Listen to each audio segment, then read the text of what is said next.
साताऱ्याचे पालकमंत्री शंभूराज देसाई यांचा एकेरी उल्लेख करत त्यांना मालकमंत्री असा टोला वनमंत्री गणेश नाईक यांनी लगवला। गणेश नाईक यांनी देसाई यांच्या पाटण तालुक्यात सभा घेऊन त्यांच्यावर टीका केली। नवी मुंबईच्या प्रचारात मालकमंत्री आला होता, त्यानं माझा टांगा पलटी करतो, परवानगी द्या म्हटलं होतं। मी परवानगी देतो, माझा टांगा पलटी करून दाखव असं आव्हान नाईक यांनी दिलं आहे। तो 5 वर्ष दारूमंत्री होता, मी 10 वर्ष होतो, आम्ही कुणाची चपटीही घेतली नाही अशी टीका केली। दादागिरी कोणाची ऐकून घ्यायची नाही, दादागिरी मोडण्याची ताकद आमच्यात आहे। गुंडेपुंडे राजकारण दुसऱ्यांना शिकवा असं आव्हानही शंभूराज देसाई यांना दिलं आहे। सांगितलं अतुल भोसलेंच्या कॅम्पसमध्ये की ज्याचे हात साफ असतील ना तोच जनता दरबार घेऊ शकतो, ज्याला पाकिट आणि हप्ते भेटतात ना तो जनता दरबार घेऊ शकत नाही। पटतं का? आणि म्हणून आता नवी मुंबईत तर 12 तारखेला जनता दरबार आहे। आमच्या नवी मुंबईच्या प्रचाराच्या वेळेला इथला मालकमंत्री आला होता। कुठे काय मी पालकमंत्री बोलतो, मालकमंत्री काय बोलला होता? आमच्या नेत्याचं असं केलं, मी तुला परवानगी देतो, गणेश नाईकचा टांगा पलटी करून दाखव तुझ्यात हिंमत असेल तर। काय बोलून गेला? त्याला विचारलं मग राज्य शिवसेनेचं महापौर होणार, मग कोणाचा झाला महापौर?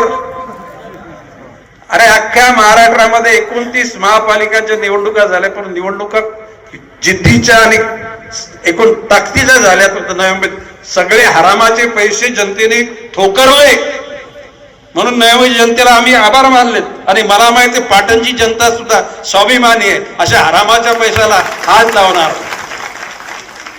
आता तो 5 वर्ष मालकमंत्री, 5 वर्ष दारू खात्याचा मंत्री होता, मी 10 वर्ष होतो। किती म्हणजे सिनियर मी आहे ना, पण आम्ही कोणाची चपटी बाटली पण घेतली नाही। इथे बिअर बार वाले असतील, तुमचे वाईन शॉप, कुठल्या हरिचाला सांगा गणेश नाईक तुमचा पाणी तरी मागितलंय का? नाही, यांच्याविषयी काय लोक बोलतात ते पण जरा ऐकून घ्या जरा। नवी मुंबईच्या जनतेत सारखंच तुम्हाला आवाहन करेन, प्रामुख्याने डी.आर. पाटील, आता तिकडचे डी.आर. पाटील ने सगळे तुम्ही लोकांनी तिकडे आपले मतदार आहेत ना, यांच्यासाठी बस भरून घेऊन या, बस भरून घेऊन या। आणि विक्रमसिंग पाटणकर त्यांच्या नेतृत्वाखाली सत्यजित ज्याला निवडणूक लढेल त्याला मी तर शब्द दिलेला आहे, एक तरी जाहीर सभेला मी येणार आणि पुढच्या वेळेला सत्यजित हा आमदार होईल असा विश्वास व्यक्त करतो। खरं म्हणजे आता पुन्हा एक कुठे आपली मीटिंग आहे कोयनानगरला, पण मी तुम्हाला शब्द देतो, तुम्ही इथे असाल तरी सुद्धा तुमच्याकडे आता बघितलं प्रत्येक गावामध्ये मला ओळखणारे मानणारे लोक आहेत, त्यांच्या मार्फत तुम्ही जनता दरबारात या। इथं नाही, इथं जर इथून पाठवलं तरी पत्र हरकत नाही, तिथे याची गरज नाही ना। दादागिरी कोणाची ऐकून घ्यायची नाही, ती दादागिरी मोडण्याची ताकद आमच्यामध्ये आहे। हे गुंडे फुंड्यांचं राजकारण दुसऱ्यांना शिकवा। एक तर कुठल्या तरी एका गावामध्ये कोणाला जाऊ देत नाही। कुठलं गाव? गावरी। तुम्ही अर्ज करा, इथे पोलीस यंत्रणा गावरीत या उमेदवारांना घेऊन जा, गावामध्ये हात लावला तर हा गणेश नाईक बघतो।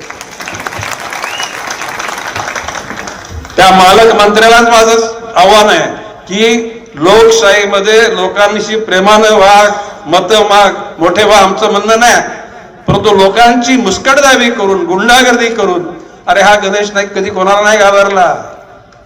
एकदा मी बोललो तो नरेंद्र की आंतरराष्ट्रीय सगळे गुंडे गणेश नाईकला ओळखतात, मी त्याला वाटलं गणेश नाईक त्यांच्यावर पार्टनर आहे का, ओळखतात म्हणजे गणेश नाईक काय चीज त्याला सगळ्यांना माहिती आहे।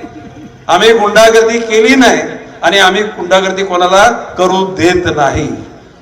दादागिरी हा शब्द प्रेमाचा असतो, दादा म्हणजे मोठा भाऊ, ती आम्हाला भाषा समजते, परंतु ही गुंडेगर्दी, चाकू रे तलवार या गोष्टींना आम्ही, आणि आपल्या कुठला ब्लेड मारला कोणाला कधी तुम्ही सांगितलं? कधीची घटना आहे ती? किती झाले?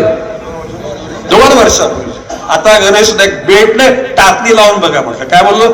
बिलेट तर राहिली बाजूला, टाचणी लावून बघा। आणि मी आश्वस्त करतो की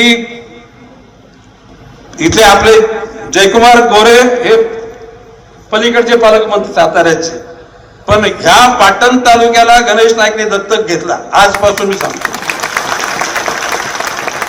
तुम्ही निर्धास्तपणे मतदान करा.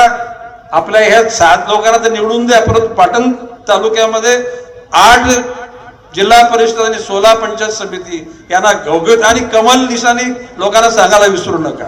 मगाशी जशा तुम्हाला सांगितल्या पद्धतीनं आता इथून गेल्यानंतर गाव सोडायचं नाही. गाव सोडला तर मग ते वाटप झाली तर पोलिसांना बोलवा एकदा. वाटप समजतं कथी वाटप? दारूच्या बाटल्या पण वाटतील, हरामाचा पैसा पण वाटतील.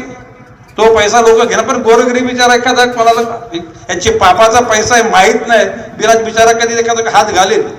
परंतु अशा प्रकारचे पैशाची वाटप होत असताना तिथेच अडवा, तिथं अडवा. इथले एसपी आहेत